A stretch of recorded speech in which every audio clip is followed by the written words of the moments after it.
Qu'est-ce que la spiritualité? Comment peut-on la définir? Est-ce une notion philosophique ou religieuse? De quelle manière peut-on la pratiquer? Quel en est l'impact dans notre vie? Quelle différence y a-t-il entre développement personnel et développement spirituel?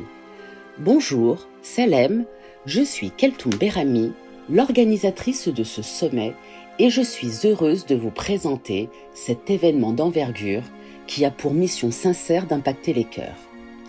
Depuis 2 ans, je suis partie à la rencontre de chercheurs experts et je vais donc vous délivrer plusieurs mois de travail intense, exaltant, parfois stressant, mais tellement inspirant et vibrant.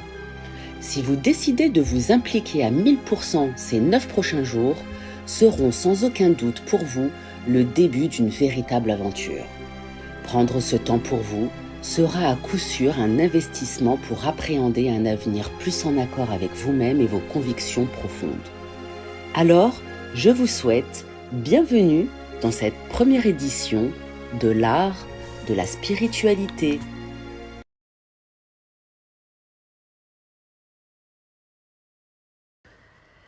Nadine Touzeau est une amie et une femme profondément humaine et bienveillante, pleine d'énergie positive.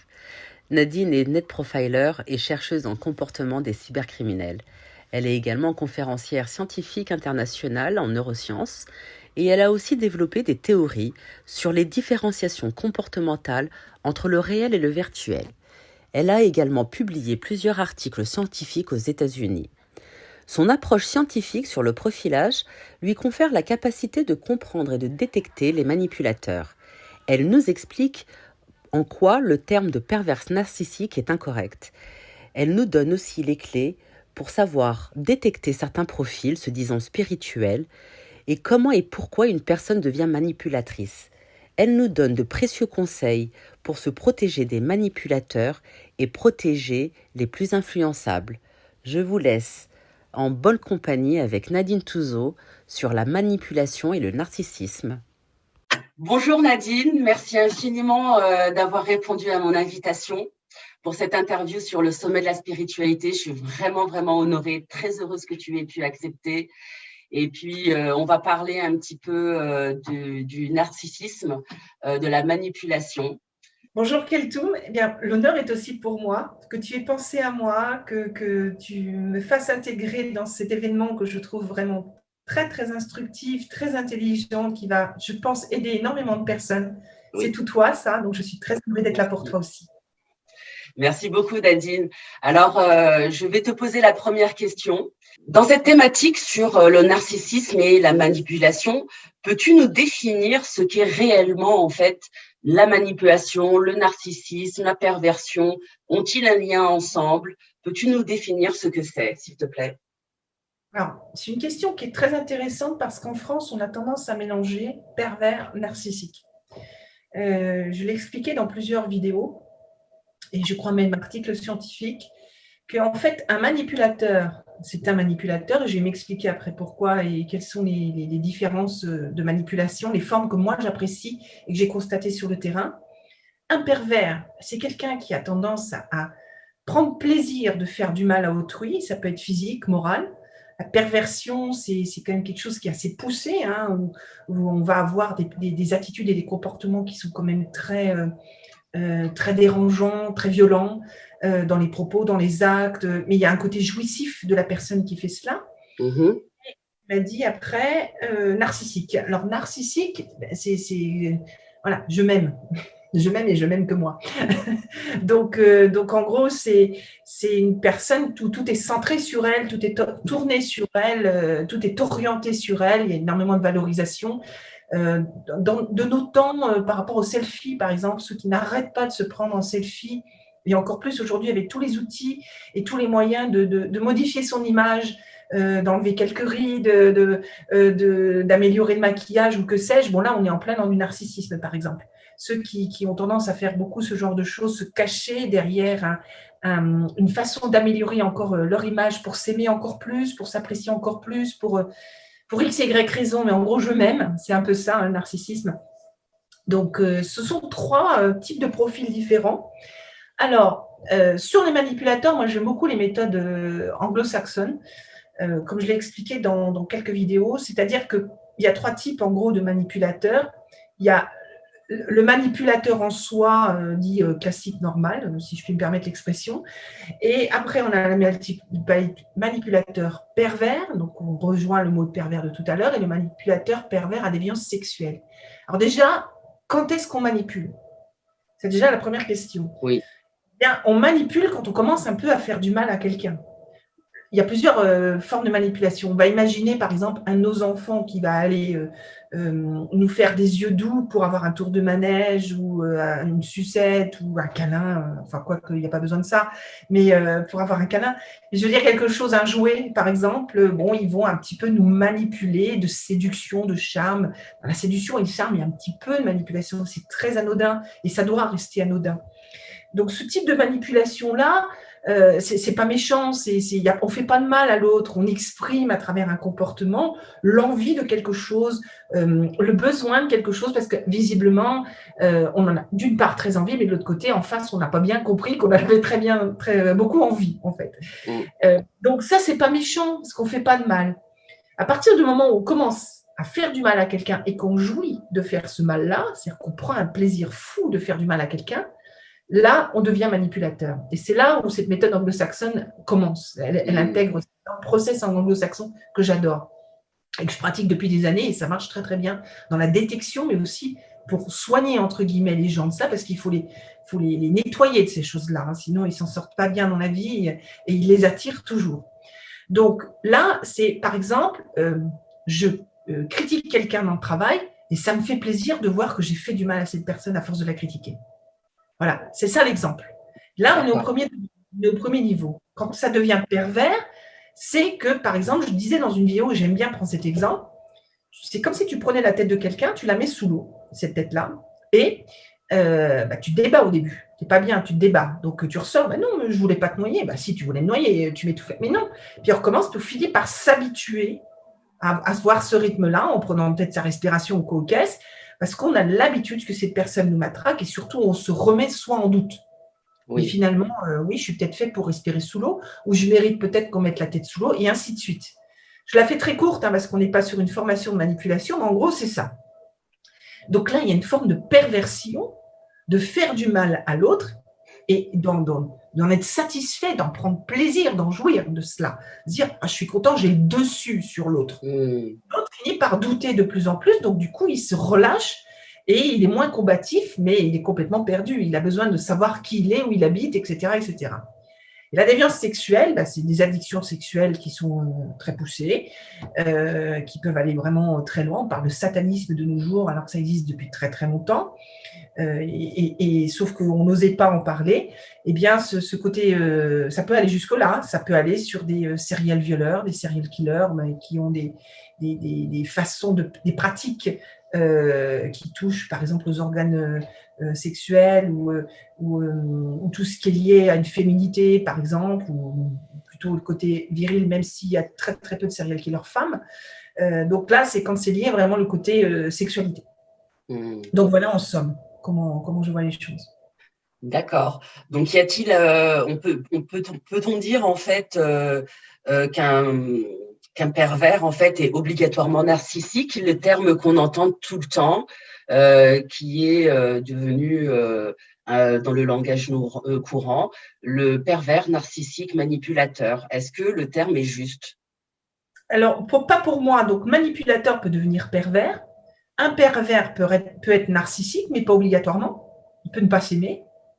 Du reste, il ne se montre pas toujours. Il ne se montre certainement pas sous sa vraie image, ça c'est clair. Il peut ne pas s'aimer, il peut agir comme ça parce que justement, on lui a appris à ne pas s'aimer ou qu'il n'a pas appris à s'aimer ou que lui-même, il a subi des choses qui n'étaient pas très, très sympathiques et qui l'ont rendu ainsi. Mais un pervers narcissique n'est pas obligé, un pervers, pardon, ce qu'on dit en France, même moi je reprends le mot, alors que c'est pas bien, tu couperas là. Là, on coupera. Mais un pervers n'est pas forcément narcissique et quelqu'un de narcissique n'est pas non plus forcément pervers. Oui. On a fait cet amalgame-là en France pour, je pense, faire un peu En fait, je pense que c'est pour noyer le poisson. qu'on a fait ça. Parce que je me rappelle quand j'ai fait ma première vidéo sur les pervers narcissiques, une très longue vidéo avec Silvano Trotta, j'ai eu énormément de retours où les gens me disent « Ah, je comprends mieux la manipulation ». Et en fait, je pensais qu'en France, on, entre guillemets, maîtrisait le sujet de manipulation sous couvert de pervers narcissiques. Et en réalité, c'est complètement faux. Oui. C'est un truc range tout, fourre tout, où les gens sont complètement perdus par rapport à ça, alors que la manipulation, c'est la manipulation. Il y a plusieurs formes de manipulation, et il y en a qui sont dangereuses, mais c'est de la manipulation. Et la perversion, c'est de la perversion qui peut s'adouber à la manipulation, mais pas forcément. Quand en revanche, une personne narcissique, c'est un trouble du comportement qui n'est pas forcément dangereux, sauf pour l'entourage, parce que tout est centré sur une personne, ça se travaille, ça se soigne, c'est pas très grave ça. La perversion, est-ce qu'elle peut se travailler? Il y a des cas qui se travaillent en effet. Les manipulateurs, par contre, c'est plus compliqué. Aux États-Unis, c'est quand même considéré comme une pathologie psychiatrique où tu vas directement avec les petits nœuds dans le dos dans un asile, hein, ou avec des cachets et tout ça. Ah oui, c'est pas du tout négligé la manipulation aux États-Unis. C'est une vraie pathologie. Juridiquement, il y a des délits qui sont reconnus là-dessus, ce qui n'est pas le cas en France. En France, c'est à l'appréciation d'eux. On considère que c'est pas très grave la manipulation, mais si c'est grave, ça fait des dégâts extrêmement lourds. Bien sûr. Ça cause des dégâts sur la victime qui a besoin justement d'être nettoyée de ça pour éviter déjà de réattirer les manipulateurs pervers, mais surtout se retrouver, savoir qui elle est. Il y a beaucoup d'entraves, je sais plus, par rapport à leur métier, ils savent plus où ils en sont, par rapport à leur vie privée. Il y a des syndromes qu'on retrouve d'ailleurs des femmes battues chez certaines formes de manipulation. Oui. Donc, faut pas du tout sous-estimer cela. Et pourtant, juridiquement en France, on ne peut pas considérer que ce soit estimé, que ce soit… C'est fleuré. Et je pense que si on dit aujourd'hui pervers narcissique, c'est peut-être pour ça. C'est pour éviter de faire des lois et de punir ces personnes-là parce qu'il faut les punir. Oui, je trouve que ta réponse, elle est vraiment très intéressante dans ce sens où, comme si on voulait étouffer en fait certaines pathologies, on peut dire ça comme ça, ou certains comportements déviants. Mais alors du coup, pourquoi certains profils se disent spirituels? Comment reconnaître en fait certains manipulateurs qui se disent spirituels en ces temps de crise? Pourquoi on peut dire qu'ils sont narcissiques? Alors, on a compris qu'on va basculer vers l'humain. Donc, moi, je l'ai compris depuis pas mal de temps, mais je pense que ça s'est vraiment switché en 2020 et acté en 2021. Alors, des dates précises, certains peuvent se raccrocher à certaines dates, on en a tous plus ou moins, et certainement les mêmes du reste. Ce qui est important, c'est qu'en effet, de considérer qu'on va vers l'humain. Donc, comment on va vers l'humain, beaucoup de gens qui se cherchent aujourd'hui, qui ont envie de se valoriser, qui ont envie de mettre en avant, qui sont une lumière, qui sont un maître spirituel, qui sont des guides, des sages, tout ce que l'on veut, vont prendre le créneau comme on prend un créneau business en fait. Moi, dans mon propre métier, il y a beaucoup de gens qui se disent comportementalistes ou profilers et non. Et des gens qui disent « Ah, moi aussi, je peux profiler sur photo ». Certains m'ont montré leur travail et je les ai encouragés à vraiment apprendre et à développer leur potentiel pour ne pas juger autrui, par exemple. Et je pense que dans tous les métiers, il y a ce problème-là. Et sauf que moi, on est quand même dans un métier de l'humain, comme toi d'ailleurs, et qu'il faut être prudent par rapport à ça, parce qu'il y a à boire et à manger. Les résultats. Moi, je parle toujours de résultats. Oui. Pour moi, ce qui est plus important, ce n'est pas un diplôme, parce que d'abord, ça s'achète, les diplômes. Aujourd'hui, c'est tout et n'importe quoi, depuis pas mal de temps. Puis alors, surtout avec le Covid, c'est des volières, les classes, ce sont des volières. Donc, ça s'achète. Donc, clairement, ce sont que les résultats. Moi, j'ai toujours dit à mes étudiants, je vous transmets tout. Vous pensez être profiler, c'est bien. Ce n'est pas vous qui allez le penser. C'est le terrain qui va le penser pour vous. Et pas une fois, mais plusieurs fois. Si plusieurs fois, vous avez des résultats qui sont corroborants avec les contrôles que vous avez faits de droite et de gauche, donnés par qui de droit, etc., vous êtes profiler. Ce n'est pas moi qui vais vous le dire. Moi, je pense que vous pouvez être profiler, mais ce n'est pas moi qui vais vous le dire. Voilà. Donc ça, c'est la première chose. Et je pense que si on fonctionne en résultat sur quasiment tous les métiers et qu'on diminue beaucoup les diplômes, parce que ça aussi, c'est une forme de manipulation d'avoir créé les diplômes. Bien sûr. Et des diplômes spécifiques par rapport à des métiers, parce que tu n'as pas le droit d'exercer d'autres métiers. Je rappelle que mon métier, les sciences du comportement, sont toujours pas reconnues en France. On a plus de 160 ans de retard. Oui, oh là là. Voilà. Et donc, on préfère casser du sucre sur le dos du profiler qui dérange parce qu'elle est capable de profiler sur image Bien sûr. la personne, que de dire, ah, tiens, ce serait peut-être intéressant de pouvoir créer quelque chose sur les sciences du comportement, même charter s'il le faut. Mais ça sert à quoi de charter? On prend un titre parce qu'on nous donne un titre. Moi, les titres, on les a donnés. Je ne savais pas que je serais ça. On les a donnés. Et je côtoie des gens qui font des métiers un peu à part, toujours dans le parti humaine. Bah, c'est pareil, ils disent, bon, je crois que je suis ça parce que c'est le titre qu'on m'a donné. Mais le travail derrière n'est pas forcément à la hauteur de ce qu'on donne comme titre. Absolument. Même si moi, je fais bien les profils, tu vois. Eh bien, c'est ça, la première chose à voir, c'est le résultat. Donc, si vous avez une personne en face de vous qui vous oblige à, si vous avez une personne en face de vous qui a tendance à vous dire, moi, je sais, j'ai vécu ceci et cela, et il s'est passé ça, vous allez voir, il va vous arriver la même chose. Sur la forme, hein, pas sur le fond. C'est-à-dire que c'est pas de dire vous allez vous éveiller. Bon, ça, oui, ça peut, les gens qui veulent le faire, ok. Mais moi, j'ai rêvé qu'il allait se passer ceci, donc il va vous arriver la même chose. Non, ah non, chacun est différent. Absolument. Donc, en gros, si vous avez tout un... Et puis aussi votre instinct. Laissez parler votre instinct. Plus vous êtes ancré, plus vous êtes centré, plus vous vous aimez, plus vous vous considérez, vous, votre âme, qui vous êtes, plus vous avez l'instinct et tout un ensemble de choses qui sont développées autour de vous. Faites-leur confiance à tout ça, tout ce petit monde-là. Là. Prenez du recul en disant « je ne le sens pas ». Je ne sais pas, il y a un mot, je ne sais pas, il y a quelque chose. D'abord, cherchez à comprendre pourquoi. Donc, n'hésitez pas à reposer des questions et derrière de vous dire « bon, je vais suivre mon instinct, je vais prendre un petit peu de recul et on va voir ce que ça donne dans le temps ». Et ça, on ne fait pas assez confiance à ça. Ce n'est pas toujours juste, parce qu'il peut être justement entravé, notamment les victimes de manipulateurs, par exemple. Oui. Mais c'est un truc en plus. C'est quelque chose en plus. Et c'est tout ça ensemble qui fait qu'on va voir qui est vraiment un guide spirituel, qui est vraiment un sage et qui est vraiment un manipulateur, par exemple. Oui, tout à fait. Tu évoques un sujet qui est extrêmement important car en réalité, la représentativité de ce monde est plutôt de mettre en avant justement la performance et puis la raison et de laisser son cœur en fait de côté. Donc, le fait de dire oui, écoutez votre instinct est plus que fondamental aujourd'hui à notre époque. En fait, on a tout fait pour aseptiser les émotions, aseptiser la connaissance de soi, la spiritualité, même la religion, même rentrer tout le monde dans un moule. Oui. Et l'humain est unique. Il y a plus de 1 milliard 600 millions ou je ne sais plus combien de personnes sur la planète. Même des triplés, des quintuplés, chaque être humain a un profil unique. C'est comme un DNA, un ADN. Il est unique. Oui.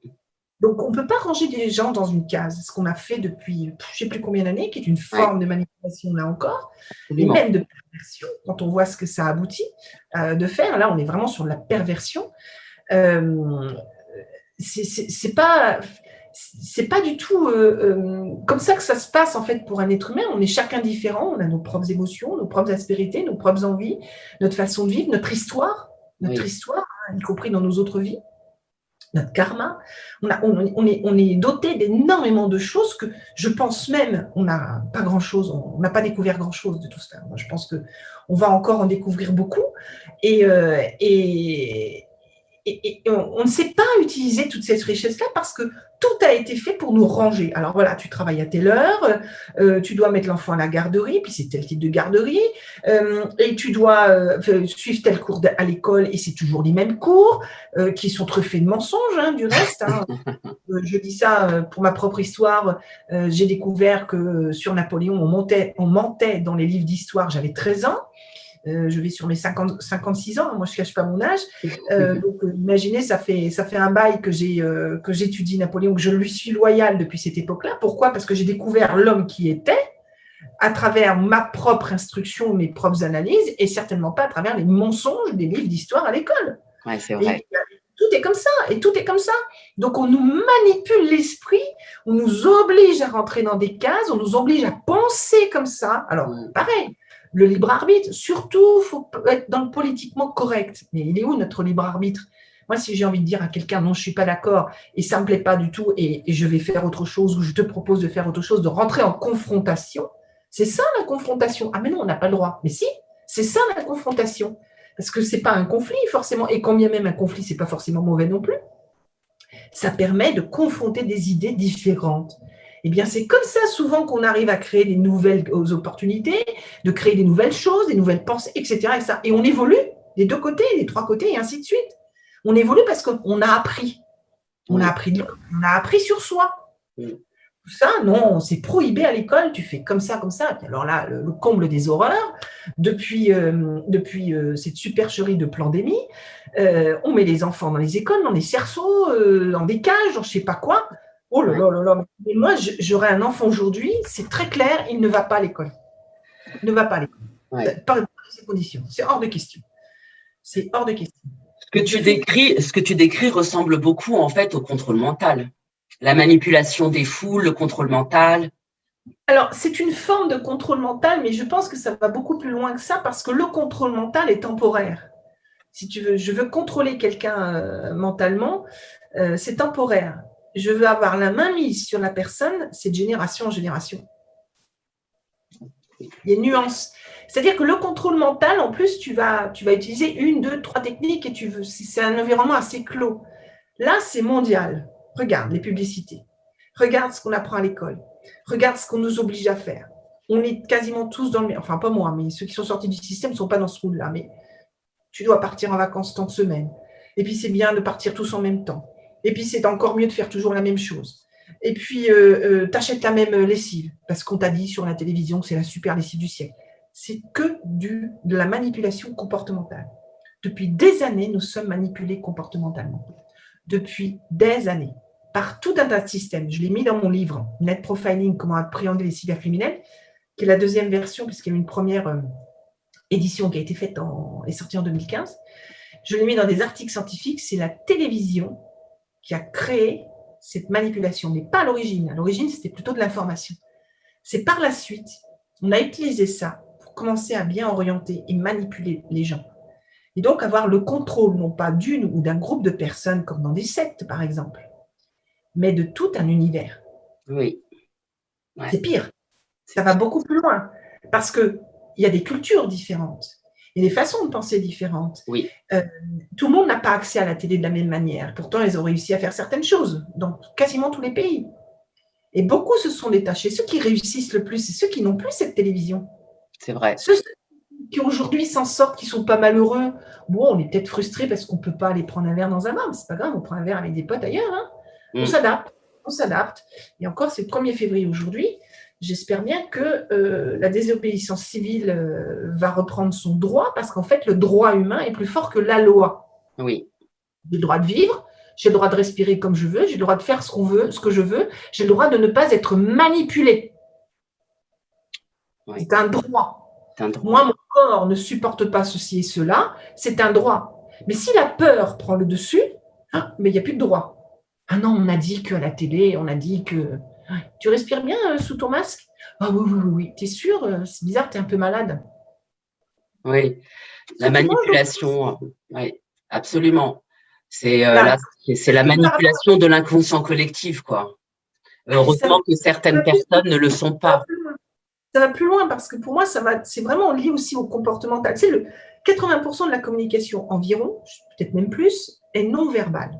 Oui. Le corps ne ment jamais. Donc, le corps va exprimer un ensemble de choses beaucoup plus que la voix et les mots. Et il a fallu changer aussi ce comportement. Je te dis, ça va très loin. McDo, c'est super. Les premières pubs qui étaient très, très bonnes en comportement, c'est les Américains, c'est McDonald's. Et comment ils ont joué? C'est sur les enfants. Parce que du coup, ils étaient déjà sur une génération d'avance. Oui. La génération d'aujourd'hui est adulte de McDo. Oh là là. Tu vois comment ça fonctionne? Coca-Cola aussi, c'est tous les Américains qui sont très bons sur ce sujet-là. Tous les politiques dans le monde entier, surtout les grands pays, sont tous formés au comportemental pour savoir comment manipuler le peuple. Je le dis depuis des années. De la même manière que je dis depuis des années, ça ne sert à rien d'aller voter. C'est truqué parce que c'est déjà pipé pour avoir la main mise sur nous. Oui, tout à fait. Tout à fait. Et je sais qu'on sort un peu du sujet, mais en fait, c'est ça. Non. qu'ils arrivent à piper les élections, c'est parce qu'ils savent derrière qu'ils peuvent faire tout et n'importe quoi avec nous, de par le fait que énormément de gens ont été manipulés. Sauf que la pandémie a mis en avant que tous n'étaient pas manipulés et manipulables. Oui, j'ai fait une vidéo là-dessus il y a quelques temps, justement, quand tu parles de la publicité, et ça avait démarré bien avant, quand il y avait Berners qui voulait, qui avait aidé justement l'État à faire engager des gens pour aller à la guerre, tu sais, au début du XXe siècle déjà, à cette époque-là. Et puis, il y avait Gustave Le Bon aussi qui avait écrit justement La manipulation des foules, etc. Donc, on est en plein dedans. Exactement. Et du coup, en fait, Nadine, quels sont justement l'impact de ces manipulations dans les familles, dans les couples, la répercussion sur les enfants? Alors, ça dépend déjà. Alors, dans le couple, globalement, même sur les enfants, même sur la famille, hein, je me remets en mémoire un petit peu tout le monde. Globalement, couple, je reviens sur ce que je disais tout à l'heure avec le syndrome de la femme battue. On va retrouver certaines aspérités. Quand on met sous l'eau et qu'elle finit par s'habituer à ne plus respirer sous l'eau ou à avoir la tête sous l'eau et qu'elle ne se débat plus, concrètement, l'impact, il est extrêmement violent, extrêmement lourd, va souvent arriver à soit un divorce, soit un burn-out, soit ça peut aller jusqu'au suicide. Alors, beaucoup fuient parce que le naturel revient au galop à un moment donné. C'est-à-dire qu'il y a des personnes qui, au bout d'un moment, se disent « Mais attends, c'est pas normal ce que je vis, c'est pas, je ne peux pas concéder qu'à un moment donné, je sois aussi mauvaise, que tous les jours, je prenne des reproches, des mots qui ne sont vraiment pas gentils, quoi que je fasse, ça ne fonctionne pas, quoi que je dise, c'est toujours mal. Si je mets cette robe, je vais m'en prendre… » Alors, je dis plutôt femme parce que c'est plus les femmes victimes que les hommes. Mais attention, il y a des femmes manipulatrices qui sont très très fortes aussi. Hein. Ah oui. Mais j'ai vu plus de cas, moi, côté homme. Beaucoup plus de cas de ce côté-là. Statistiquement, c'est ce qu'on dit aussi. Hein. Maintenant, attention, il y a des femmes aussi. Mais bref, il y en a un des deux qui est toujours à prendre cher, entre guillemets, c'est-à-dire que ça ne va jamais. C'est toujours, c'est mauvais, quoi que fasse. Et alors, il y a une espèce de peur qui s'installe, c'est alors, est-ce que je mets le sel comme ça? Parce que si je le mets comme ça, il va peut-être me gronder. Est-ce que j'ose faire quelque chose de nouveau? Est-ce que, oh non, vaut mieux que je mette cette robe parce que sinon, c'est sûr, il va me gronder. Puis en fait, ça n'ira pas de toute façon. Et ainsi de suite. Donc, la personne, à un moment donné, elle est complètement perdue, ce que je disais tout à l'heure. Donc, l'impact, c'est quoi? Les enfants vont voir ça dans la famille. Les enfants vont être témoins de ça. Oui. Donc, ils vont reproduire ces schémas-là indirectement. Ils vont les reproduire pourquoi? Parce que c'est le modèle qu'ils ont sous les yeux. Moi, je dis souvent à mes clients, quand vous cassez ces schémas-là, n'oubliez pas qu'il faut le faire aussi pour les enfants. Pourquoi on a autant de manipulateurs de nos jours? C'est de génération en génération, on les a créés, et donc les enfants, c'est comme tout ce qui se passe avec la pandémie. Hein. Pourquoi aujourd'hui on met les enfants avec des masques et qu'on les entoure de masques, etc. C'est pour faire une future génération de gens complètement lobotomisés, qui seront robotomisés, qui seront plus maîtres d'eux-mêmes et plus des humains. Oui. En gros, on se dit, on casse maintenant, parce que plus tard, ça va faire ça. Et il va en rester. Hein. Il y en a qui vont rester traumatisés de ça. Ça, on ne va pas tous les sauver, hein, qu'on soit très clair. La manipulation, c'est un peu ça. C'est qu'il y en a eu de plus en plus. Dans l'entreprise, c'est très simple. Dans l'entreprise, tu as une personne, le N-1, le N+1 qui va taper sur le N-1, et le N-1 va taper sur le N en dessous, et puis ils vont finir par taper sur l'équipe, et donc chacun se renvoie l'ascenseur comme ça dans tous les sens. Hein. Moi, quand j'ai vu ça, je dis stop, hein, ça c'est pas. Alors moi, je joue pas là-dedans. Et donc, c'est chacun manipule l'autre pour savoir comment placer ses idées, obtenir ses augmentations, faire plaisir au calife pour être peut-être aussi plus fort que le calife, et ainsi de suite. C'est de la manipulation. S'il dit non, il sait qu'il va perdre son poste. Oui. Tu vois? Donc, les impacts sont autant dans le monde de l'entreprise que le monde du travail, de la maison, pardon, que dans le personnel, dans la reproduction comportementale, y compris par rapport aux enfants, mais même l'entourage, il va y avoir beaucoup de non-dits, il va y avoir beaucoup de souffrance, beaucoup de stress aussi, des attitudes, des comportements qui ne vont pas être naturels, qui ne vont pas être libres. Et des prises de position, parce que souvent les enfants, s'ils voient beaucoup leur mère pleurer ou leur père être triste, pas être bien, Ils vont chercher à comprendre ce qui se passe et ils vont prendre position. Donc, ça scinde complètement la famille, ça scinde le couple et on se retrouve dans des situations où euh, ça finit de toute façon par une séparation d'une façon ou d'une autre, hein, quelque part.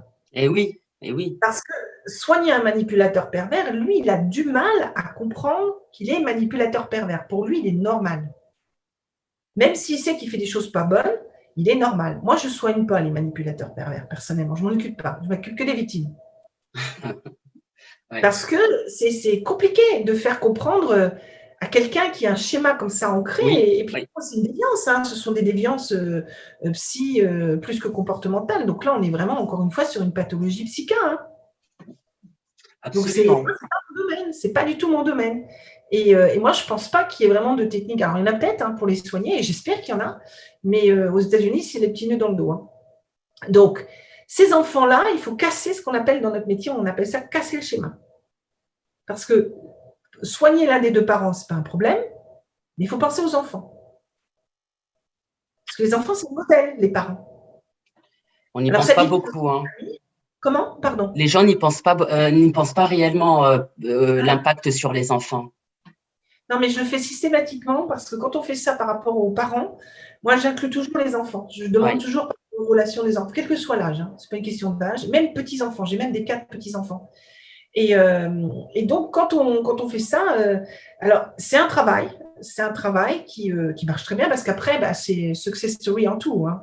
Je suis libérée, je fais tout ce que je veux, je me ressens beaucoup plus sur moi, j'apprends à mieux me découvrir ou à me connaître et révéler des potentiels et ainsi de suite. Parce que c'est tout le contraire de ce qui se passe sous forme de manipulation, surtout quand ils sont pervers. Surtout quand il y a la perversion. Alors, en plus, ça peut dévier par des coups physiques, ça peut dévier… il y a des fuites qui se font aussi. On peut voir j'ai des cas comme ça, des épouses qui fuient, ils ne savent pas où elles allaient, elles font une valise vite fait, elles prennent les gamins ou pas et elles se barrent. Et là, elles partent même parfois sans les enfants, tellement c'est la goutte d'eau qui les fait exploser. Et elles fuient, c'est des fuites. Quand on voit ça, c'est pas bon, c'est pas bon. Mais il faut surtout être très vigilant. Oui, tout à fait. Mais peux-tu expliquer comment, en fait, les gens peuvent être facilement manipulables, ne pas le voir, le détecter tout de suite, ne pas se poser des questions, cet impact qu'il y a sur ces femmes, en fait, qu'est-ce qui se passe à ce moment-là pour ne pas prendre conscience? Tu as plusieurs questions. Je vais essayer de répondre à toutes. Si j'oublie, tu me reposes après. Alors, détecter un manipulateur n'est pas toujours facile selon le profil. Tu as des profils types qui attirent les manipulateurs. Donc, un manipulateur, ce qu'il a besoin, c'est de quelqu'un de plus brillant que lui. Donc, un brillant en quoi? Ça dépend. Ça peut être le travail, ça peut être le physique, ça peut être l'argent. L'argent, il y a beaucoup de manipulateurs qui aiment l'argent. Ça peut être, je sais pas, il peut y avoir plein de raisons. On se dit, ou quelqu'un qui est une gentille personne qui tient bien son petit foyer, suffit des fois. On se dit, ah bah tiens, j'ai ce qu'il faut, et puis voilà. Donc, il se valorise de rabaisser l'autre. D'accord? Donc, il y a aussi un process à comprendre, c'est le triangle de Karpman ou le triangle dramatique, très mal expliqué en France, là aussi. J'ai entendu des trucs, mais non, il faut vraiment étudier la chose. C'est pas du tout, encore une fois, c'est comme les zones de confort. On dit la zone de confort. Non, il y en a 3 qui ont été révélées par des scientifiques. Moi, j'ai même rajouté la 4e dans une de mes théories scientifiques que j'ai développée. Il n'y en a pas qu'une. On ne sort pas de sa zone de confort. Non, il y en a plusieurs. Il y a plusieurs niveaux, plusieurs degrés. Tout ça, c'est typiquement français. Si on va droit au but, allez hop, là, voilà une forme de manipulation pour abrutir les gens. Alors, c'est facile d'assister les gens. Parce qu'on est très fort en France pour ça. T'inquiète pas, tu peux fermer ton restaurant, je te donne tant par mois pour le Covid et tout. Ah bah super, je reste chez moi, je suis payé quand même. Voilà. Et personne ne se pose la question de « Attends, tu trouves ça normal? Puis d'où sort l'argent? Puisqu'on est en crise et que tout va se casser la figure, d'où sort l'argent? » Bah oui. Bah oui. Hein? Puis tu trouves ça normal? On dit qu'il faut travailler. Un président qui n'arrêtait pas de dire qu'il faut aller travailler, il faut traverser la rue pour trouver un boulot. Je ne sais pas quoi. Puis là, subitement, il t'assiste. Non, tu toucheras l'argent, tu restes chez toi, ferme ton restaurant. Bon. Oui, c'est incohérent quand même. Hein. Je sais pas. Voilà. Les gens ne se posent pas la question. Il faut réfléchir. Hein, comme dirait Danny Boone dans un de ses sketchs, réfléchissement Jean-Pierre. Hein. Donc, il faut réfléchir. On a plusieurs cerveaux, on a des tas d'intelligence, il faut les utiliser. Plus on prend le zoom sur quelqu'un, moins ça travaille là-haut. D'accord? Donc, l'assistanat est parfait pour ça. Donc, l'assistanat, c'est un peu tout ce qu'on a expliqué. Vous faites bien votre petit train de vie, puis vous aurez votre petite mutuelle, vous aurez votre petit crédit. Pas toujours avantageux tout ça, hein, mais sous forme de… Oh, puis, si on veut lancer des trucs, on va vous favoriser cela pour que ce soit plus fluide, pour que ce soit bien, pour être sûr de mieux appâter les gens. Plus c'est gros, plus ils signent. Les gens ne réfléchissent pas, mais attends, derrière, il y a quoi? Et donc, il y en a plein qui sont comme ça aujourd'hui, complètement verrouillés. Ah oui. Complètement verrouillés. Ah oui. Et aussi de là, des esprits, de l'esprit, pardon, des intelligences. Ils ne réfléchissent pas. Ils ne se disent pas, mais c'est quand même bizarre. La pandémie, mais il y a une kyrielle de mensonges depuis le début qui est juste mais faramineuse. Et il n'y en a pas un qui se dit dans les gens qui ne veulent pas s'éveiller, ben, c'est bizarre quand même, on va nous vacciner, mais il faut garder le masque. Oh bah ça alors non, explique-moi là. Ça, tout le monde peut réfléchir. Donc, ils se laissent manipuler parce qu'ils le veulent. Parce qu'ils le veulent, oui. Pas tous les profils. Hein. Oui. Il y a des profils qui attirent les manipulateurs, mais là, en cas isolé, qui sont souvent des gens qui ne peuvent pas se rendre compte qu'on puisse faire du mal à l'humain, par exemple. Oui. Il y a d'autres cas, hein, il y a d'autres cas. Mais globalement, c'est ça. Ce sont souvent des belles personnes. Les manipulés sont souvent des belles personnes. Et souvent brillantes dans quelque chose ou plusieurs choses. Bon, ça, je pourrais mettre presque à 90% le curseur là-dessus. Ouais. Mais il y en a qui se laissent manipuler volontairement.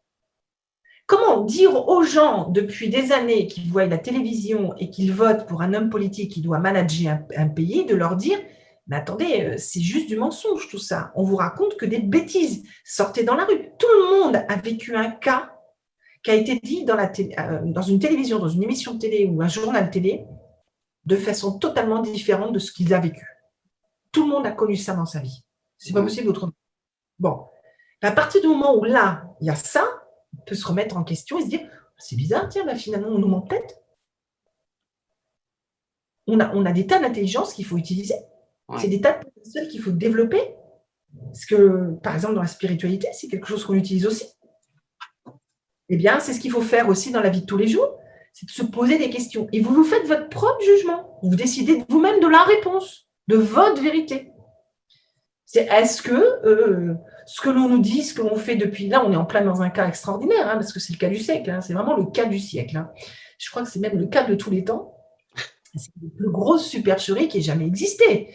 Bon, moi, depuis le début, je l'ai su parce que j'ai eu le brevet de 2003 dans les mains et que comme je suis scientifique aussi en neurosciences, j'échange avec d'autres scientifiques du monde entier, dont un monsieur qui a déposé je ne sais pas combien de brevets, qui m'a décortiqué le brevet que je lui ai envoyé et qui m'a dit « Ah non, là, il y a un problème. » Bon, donc, ça a commencé comme ça. Et après, je me suis dit « Attends, parce que j'ai cru moi aussi au début, je me suis dit « Ah, il y a peut-être une vraie pandémie et tout. » Puis j'ai tout de suite réfléchi. Et puis, ça a été très vite bâclé. Très vite bâclé, ouais. Toutes les preuves derrière n'ont fait que valoriser tout ce que je pensais, tout ce que je savais, même si j'ai appris des choses et ainsi de suite. C'était dans ma ligne de conduite. C'était dans ce que je pensais. C'était dans ce que tous ces éléments qui me guidaient que non, là, c'est une supercherie, une manipulation monumentale. Et des tas de gens sont tombés dans le panneau et ils sont encore. Mais c'est confortable pour eux. Demain, il faut leur dire… Parce que ces gens-là, quand tu les écoutes, ils disent « Ah mais non, mais je veux revenir à l'ancien monde. Une fois qu'on sera vacciné, on sera à l'ancien monde. » Non, mais il est mort, l'ancien monde. C'est fini, et heureusement. C'est terminé. Il fallait cette coupure, hein, c'est sûr. Cette cassure même. Dans leur manipulation d'esprit qu'ils ont, eux, ils n'ont pas fait la coupure. Oui. Et ils ne veulent pas faire la coupure. Et tu ne peux pas forcer les gens. Parce qu'ils ont décidé de ne pas réfléchir, parce que peut-être ça les arrange, peut-être que c'est trop violent pour eux. Bien sûr. Il y a pas de raisons qui font qu'ils ne veulent pas. Et tu ne peux pas forcer les gens, parce qu'il ne faut pas les forcer. De toute façon, on ne va pas le faire. Non. Nadine, tu disais tout à l'heure en fait qu'il y avait 3 zones de confort et pour toi, il y en a une 4e. Peux-tu nous détailler en fait ces différentes…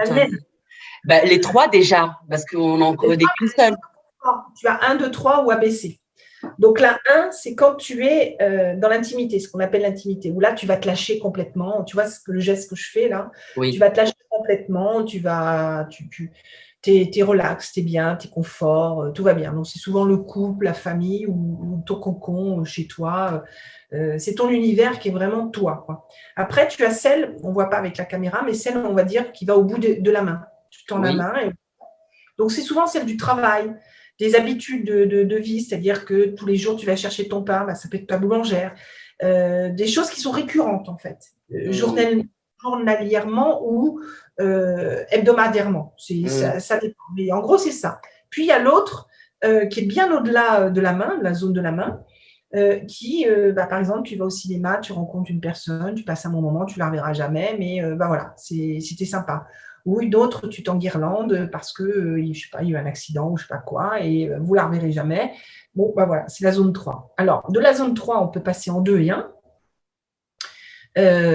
beaucoup plus facilement que de 1 en 2 et 3. Donc, c'est souvent ça. Et la quatrième, c'est dans mes travaux de recherche, c'est la partie virtuelle. C'est-à-dire que de l'outil connecté, ton comportement se modifie dans le monde réel et du coup, ton environnement personnel se modifie de la même manière. Bon, alors là, je fais des formations là-dessus. Je ne vais pas en parler là parce que c'est un de mes savoir-faire que j'ai développé et qui en est devenu une théorie scientifique. Donc, j'en ai divulgué 5 théories scientifiques, sachant qu'il y en a encore d'autres sous la coupe. C'est une famille des différenciations comportementales entre le réel et le virtuel. Ah, mais c'est excellent. Hâte de lire ces travaux de recherche scientifique.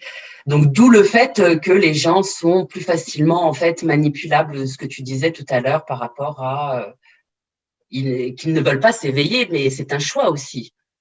Ça peut être un choix ou pas, mais ils se sont laissés aussi entraîner. Regarde l'outil connecté, puisqu'on en parle.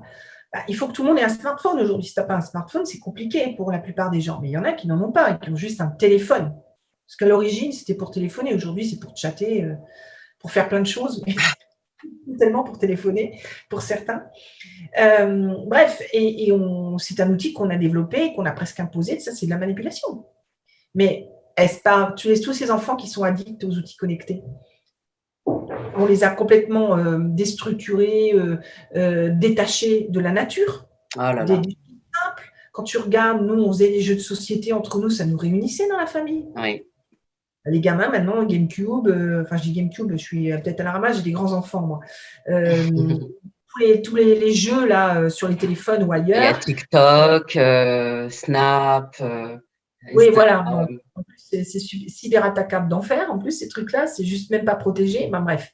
Mais ce que je veux dire par là, c'est que tout ça, on les a désociabilisés aussi par le jeu et l'outil connecté, mais même les adultes. Hein. Oui. C'est effarant de voir, il y a quelqu'un qui se noie, on va d'abord filmer avant d'appeler les pompiers et je ne sais, ou même carrément se jeter à l'eau pour aller chercher la personne. À table en famille, il y a toujours des gamins qui vont jouer sur le téléphone plutôt que d'écouter les conversations, d'échanger, de passer un bon moment ensemble, à se discuter tous ensemble. C'est de l'addiction, ça. Hein, ça fait partie, là, encore une fois, de mes travaux de recherche et de mon métier. Et c'est de l'addiction. Donc, tout ça, ça a été vraiment créé dans un but de désocialiser. Et aux enfants, tu leur dis, il faut que tu aies ça, sinon tu n'as pas de copains. Et il faut que tu t'habilles de même manière, sinon tu n'as pas de copains. Et ainsi de suite. Et c'est vrai. Parce que la majorité des enfants le rejettent. Tu ne comprends rien, hein, tu n'es pas sur Snap ou sur je ne sais pas quoi. Mais tout ça a été créé pour manipuler les gens. Absolument. Pour complètement les atrophier, pour les empêcher de réfléchir, pour les assister sur un ensemble de choses avec cet outil connecté. Au lieu de se connecter à la nature, justement, se connecter aux choses simples de la vie, le b.a.-ba de ce que l'humain aime et a besoin d'avoir. Ça peut être aussi un cours de cuisine, ça peut être faire des câlins, ça peut être se reposer, méditer, ça peut être lire un livre. Ça aussi, c'est quelque chose.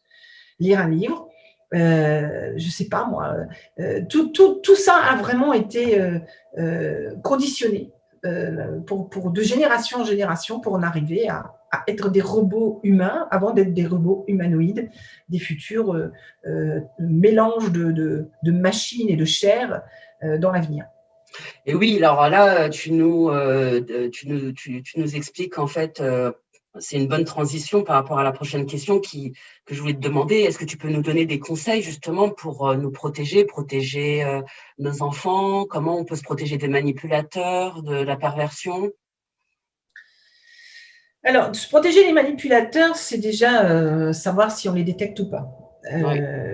Si on les détecte, on peut se former pour ça, se former à s'en protéger, parce qu'ils vont toujours vous chercher, hein, quoi vous fassiez.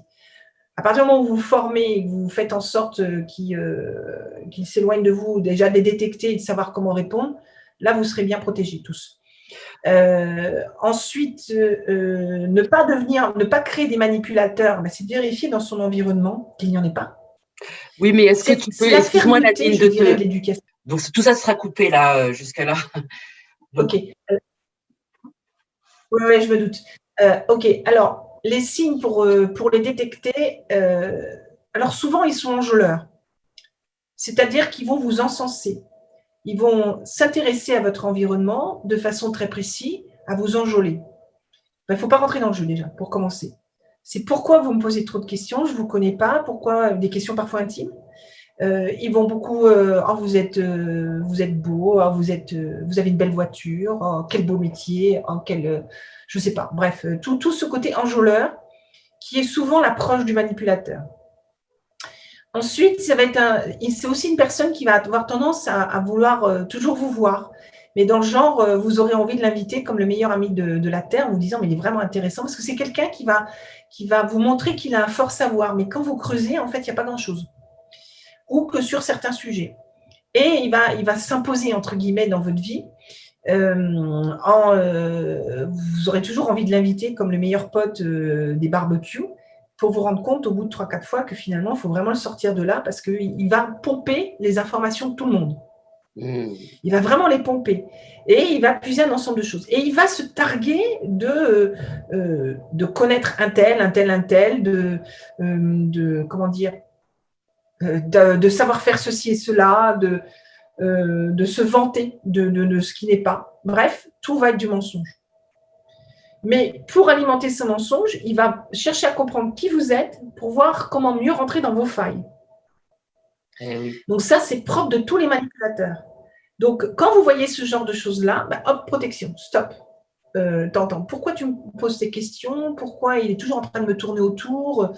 Pourquoi, qu'est-ce qu'il est? Il dit qu'il fait, je vais contrôler. Il dit ceci, cela. L'invitez surtout pas tout de suite chez vous, même si vous pensez que c'est la personne la plus extraordinaire qui soit. Prenez votre temps et puis pensez à votre instinct, à oui. vous au fond de vous. Pensez à lui, réveillez-le là. Finalement, quelque part, on a le sentiment qu'une personne se fait facilement manipuler parce qu'elle idéalise, d'après ce que tu dis, un petit peu, c'est pas tes termes, mais on a le sentiment que la personne idéalise un petit peu parce qu'elle est en admiration, plus que de l'admiration envers une personne. Parce qu'elle la flatte. Alors, il y a ça, en effet, il y a un côté d'exagération. Il y a un côté d'exagération, en effet, de la manipulation, de l'encensement. C'est pour ça que j'appelle ça de l'encensement. Mais il y a aussi autre chose, c'est dans la facilité, c'est-à-dire, oh, je vais t'aider, oh, je vais te faire ceci, oh, je vais te faire cela. Tout ce qu'on voit sur la partie de notre société depuis X années, en fait, hein, comment dire, d'assister en fait. Il y a aussi ce côté-là d'assister qui peut également se faire, mais là, on est plus sur une manipulation de masse, le côté assistanat, parce que la manipulation individuelle one-to-one, tu es obligé de mettre plus de moyens pour séduire l'autre, en fait, parce qu'il y a aussi un jeu de séduction qui est très fort. Oui, absolument. Et alors, comment protéger les enfants, les plus faibles, les gens qui sont plus influençables? Très sincèrement, il faut vraiment que les parents jouent leur rôle de parents en fait vis-à-vis des enfants, qu'ils fassent très attention avec qui ils chattent. Il faut vraiment garder une communication et un échange très fort et créer une bonne complicité avec les enfants. Parce que les manipulateurs, c'est aussi des pédophiles. Moi, quand on me parle d'enfants, je pense tout de suite à eux. Hein. Et alors, ils sont très, très forts en manipulation. Hein. Donc, il faut être extrêmement prudent. Donc, déjà, éviter que l'enfant soit trop sur les outils connectés. Vraiment éveiller l'enfant à des choses essentielles de la vie, qui est le monde terrestre dans lequel on vit, hein, la nature, la faune, la flore, et soi-même. Qui es-tu, petit garçon? Qui es-tu, petite fille?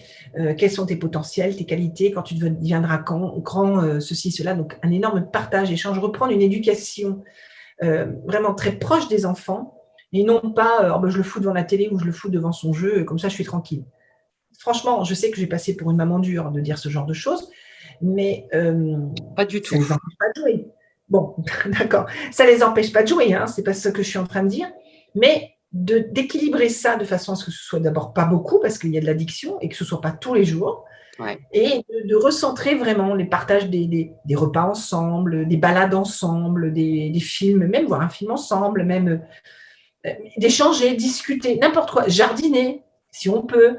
Je sais pas moi, aller dans un primeur qui est du coin là, qui vend des tomates de son maraîcher, des trucs comme ça, faire poser des questions, faire visiter les choses simples de la vie pour montrer, réveiller en l'enfant ce côté humain. Oui. Ce côté connecté à la planète, ce côté terre. Oui. Je ne sais pas comment l'exprimer autrement, mais il n'y a pas plus clair, hein, c'est très bien. C'est ça, c'est reconnecter à la vie, quoi. Ouais. Mais reconnecter à la vie. Et il n'y a pas d'âge, hein. Il n'y a pas d'âge parce que je l'ai fait aussi pour un de mes enfants qui est grand, hein, et ça lui a fait énormément de bien. Et du coup, depuis, elle va beaucoup mieux. Ça lui a fait énormément de bien parce que les choses l'avaient orienté autrement. Hein. Ce n'est pas de sa faute. Il ne faut surtout pas incriminer l'enfant. C'est notre responsabilité de parents, et quel que soit l'âge, et surtout de nos jours, surtout avec ce qui se passe en ce moment, d'être rationnel le plus possible et de reconnecter à la vie, à la terre, à qui nous sommes, des êtres humains. Ouais.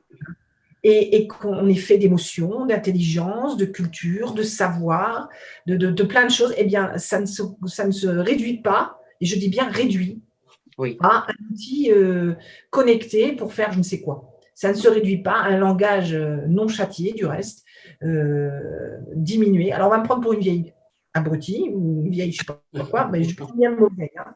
Je voulais dire autre chose, mais bref, vous avez tous compris.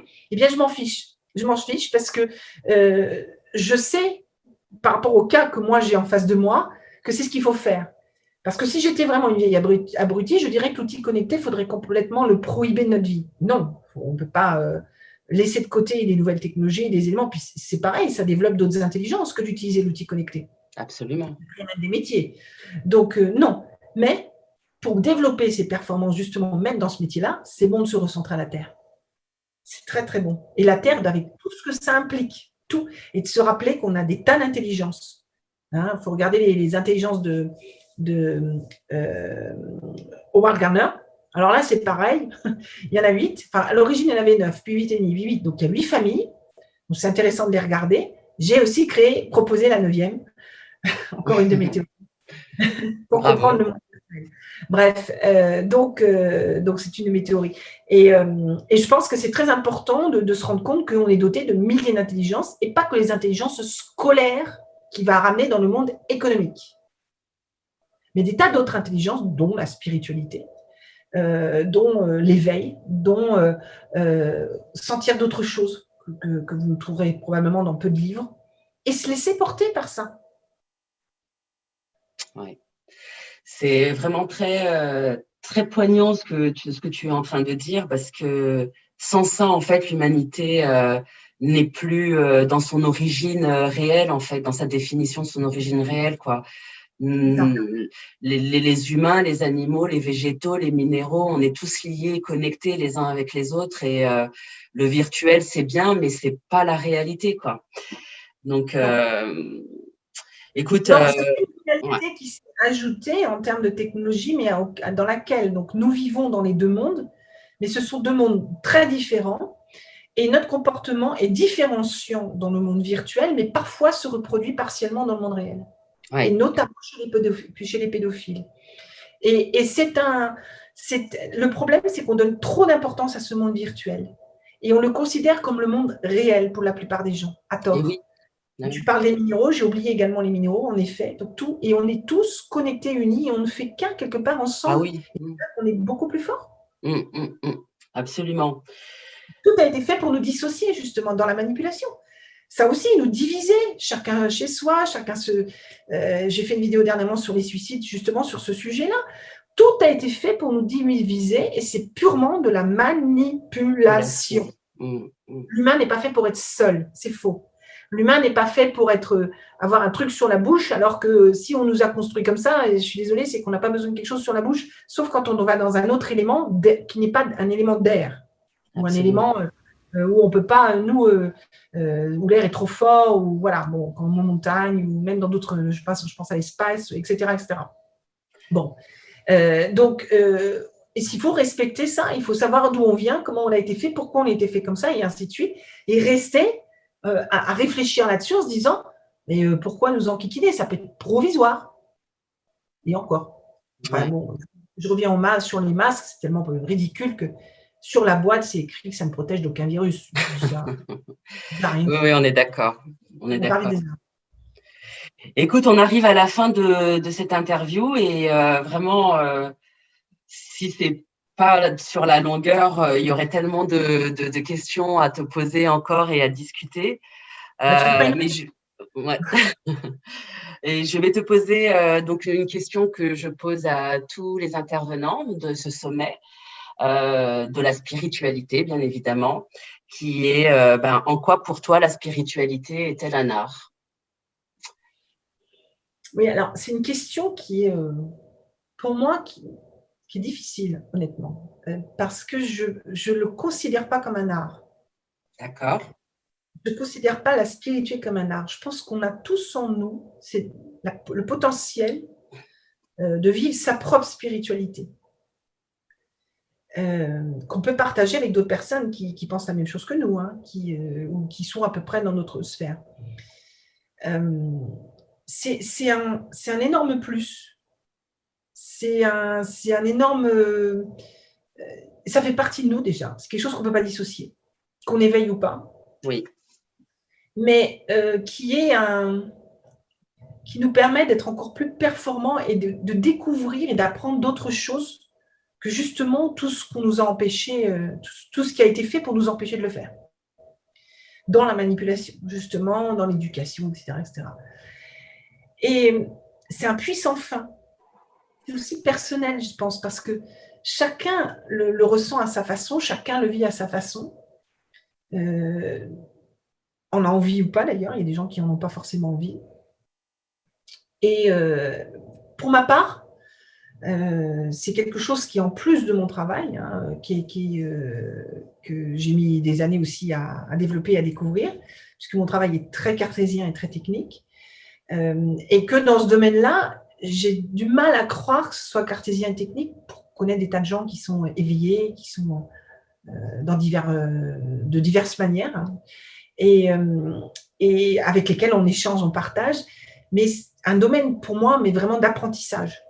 Vraiment, c'est se laisser porter, d'apprendre, de prendre aussi et de tester, entre guillemets, tout ce qu'on apprend. Là, l'instinct, à mon avis, est très important dans ce domaine-là.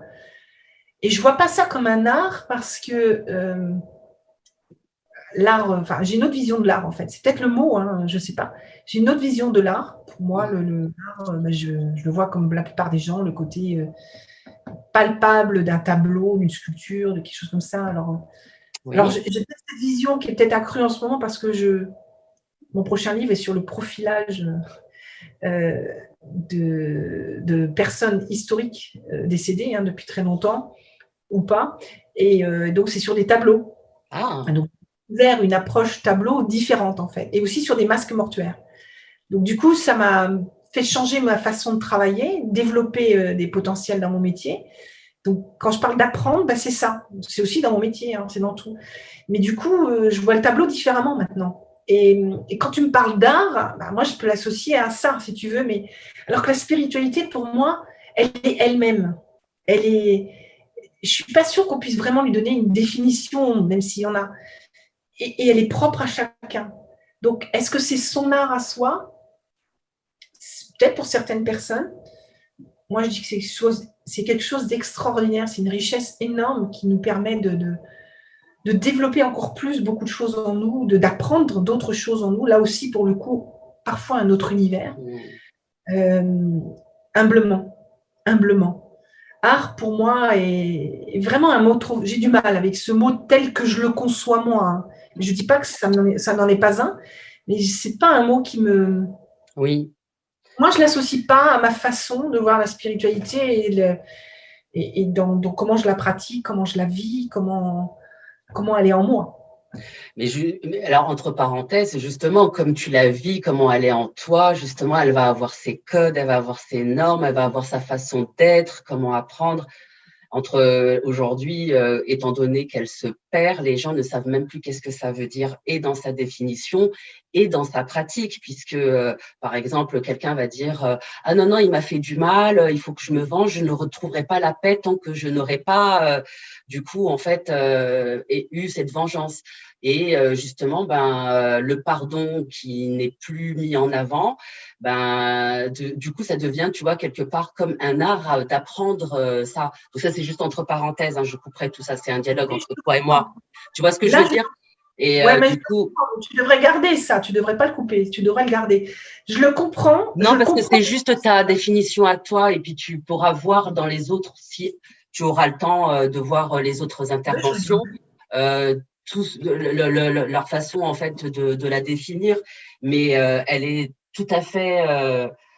dans tout ce que tu dis, en fait, finalement, même apprendre est un art, même comment ne pas tomber dans des fausses informations. Pour rebondir sur ce que tu disais, et là, on reprend la vidéo, je comprends cette définition de l'art par rapport au fait de déjà apprendre à pardonner. C'est vrai que c'est très dur d'apprendre à pardonner, mais quand on s'aime soi-même, qu'on est capable de considérer que l'humain est unique. Moi, je suis déjà dans ces niveaux-là. Hein. C'est que on n'a pas à juger autrui. Dans notre métier, on ne juge pas. On est le plus possible dans la neutralité, ce qui est un travail de tous les jours. Ce qui est aussi un travail de tous les jours. Hein. Ah oui. C'est pas facile. Alors bon, maintenant, je commence à avoir bien l'habitude, mais j'apprends encore. Donc, je peux comprendre que ce soit un art à ce niveau-là. Pour moi, ça ne l'est pas. Parce que je pars du principe qu'on n'a pas à juger autrui, qu'on n'est pas plus parfait que les autres. Moi, je ne suis pas arrivée comme ça du jour au lendemain sans faire des bêtises. Mais j'aime pas le mot erreur. C'est soit on apprend, soit on gagne. Je sais que Mandela le disait, et c'est quelqu'un que j'admire beaucoup. Peut-être d'autres l'ont dit, si on l'a approprié à Mandela, c'est peut-être d'autres qui l'ont dit, mais ça, c'est un mot qui devrait être prohibé du dictionnaire. Il n'y a pas d'erreur. On apprend, on gagne.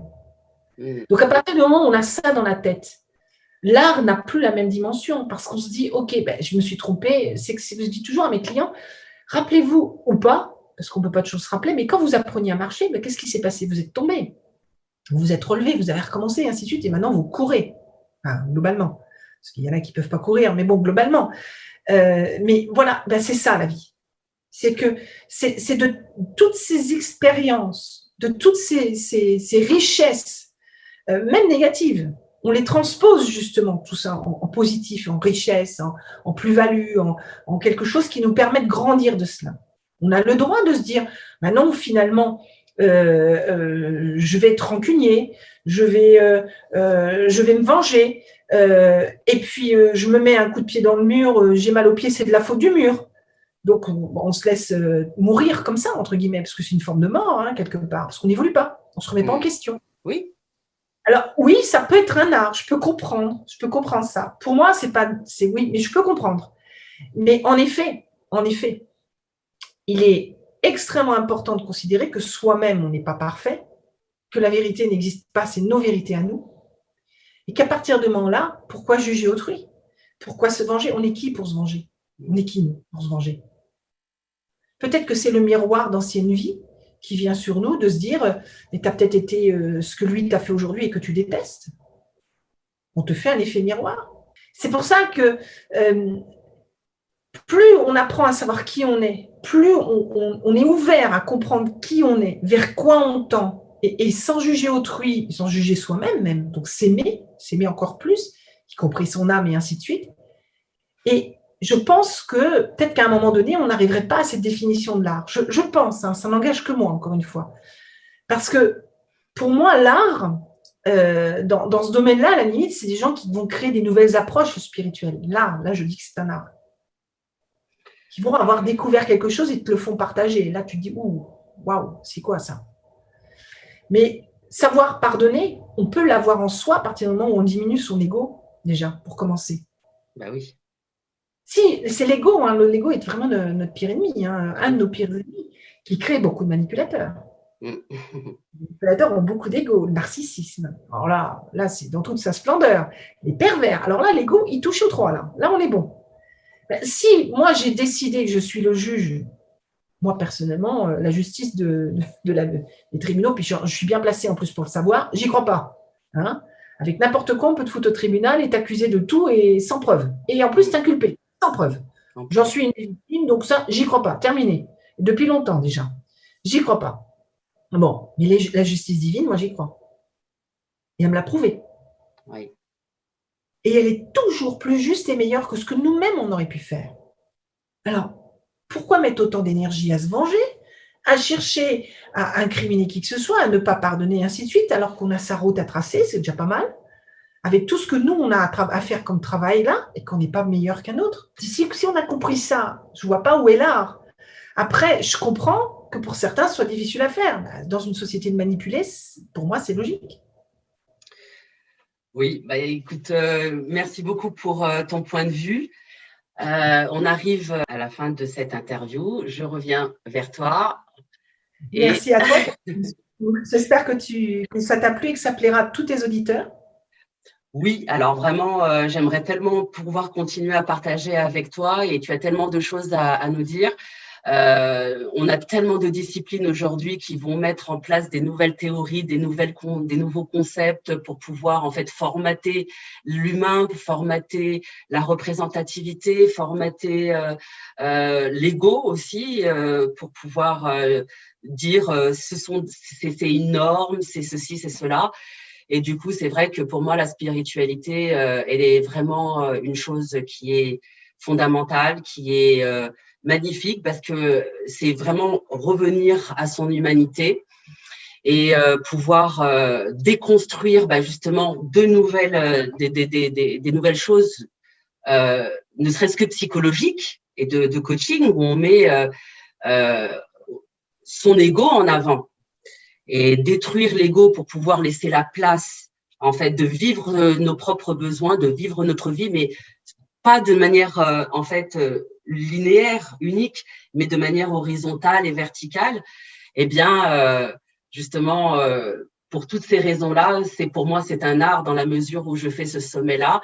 Et ta vision, en fait, de cela nous donne une nouvelle approche et une autre façon, une autre réflexion dans ce sommet. Donc, je te remercie vraiment pour ça et je te remercie énormément. L'initiative. Bravo, bravo. Merci infiniment. Alors, j'espère qu'on aura l'occasion de pouvoir échanger sur d'autres sujets. En attendant, je vous remercie d'avoir été à l'écoute et d'avoir été présent. Et je vous dis à très bientôt pour une nouvelle vidéo. Merci à toutes et à tous pour votre écoute. Vous pouvez contacter Nadine Touzeau pour bénéficier de conseils et d'accompagnement. Vous pouvez visiter également son site pour plus d'informations et vous procurer son dernier ouvrage que vous trouverez sur Amazon.